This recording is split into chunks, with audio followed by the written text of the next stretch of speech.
চলো পাল্টাই, হরেক খাবার দেখাই এসে, আজ নতুন কিছু চাই, তাই করি চলো আজ চিকেন পেরি পেরি ট্রাই।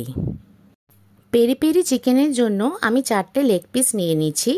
পিসগুলোকে ছুরি দিয়ে কিন্তু একটু চিড়ে নিতে হবে।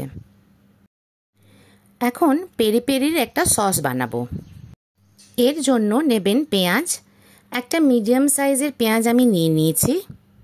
টমেটো, এটা বড় একটা টমেটোকে 4 ভাগ করে নেবেন।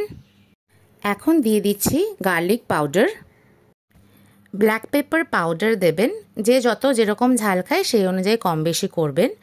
তার সাথেই দেবেন অরিগ্যানো। তারপরে হবে রেড চিলি পাউডার, এটা কিন্তু আমি ঝাল লঙ্কার গুঁড়োই দিলাম। এখন দেবেন খানিকটা ফ্রেশ ধনে পাতা, আর তার সাথে সাথেই দেবেন চিনি।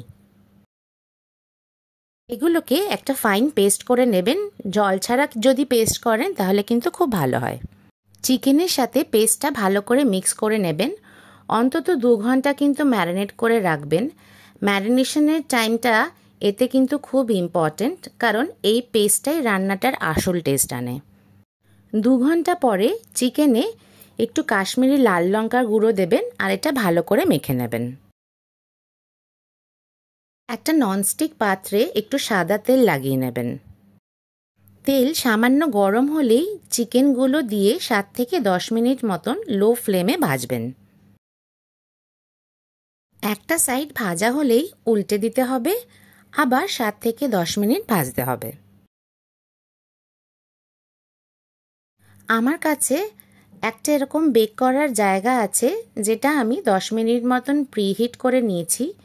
যদি আপনাদের কাছে না থাকে তবে যে কোনো কড়াইতে নিচে নুন দিয়ে একটা স্ট্যান্ড বসিয়ে দিয়ে দিলেই কিন্তু এরকম ধরনের বেক আপনারা সহজেই করতে পারবেন। চিকেন আমাদের ভাজা হয়ে গিয়েছিল। 10 মিনিট করে কিন্তু দুটো সাইডই আমরা ভেজে নিয়েছিলাম। এখন প্লেটে অল্প তেল লাগিয়ে হাফ ফ্রাই করা চিকেনগুলো দিয়ে দেবেন। প্রিহিট করা জায়গায় চিকেনের প্লেটটা কিন্তু হালকা হাতে বসিয়ে দিতে হবে। মনে রাখবেন এই সময় জায়গাটা কিন্তু খুব গরম, হাত বাঁচিয়ে কাজ করতে হবে। ঢাকা দিয়ে 10 মিনিট মতন বেক করবেন। মাঝে খুলে চিকেন ম্যারিনেশন যে করেছিলাম তার কিছু মশলা বেঁচেছিল, সেটাও আমি দিয়ে দিলাম। 10 মিনিট পরে চিকেনগুলো উল্টে দিয়ে আরও 10 মিনিট বেক করতে হবে। বেক করার সময় ফ্লেমটা কিন্তু মিডিয়াম টু লোই রাখবেন। ওপরে অরিগ্যানো আর চিলি ফ্লেক্স দিয়ে সার্ভ করবেন।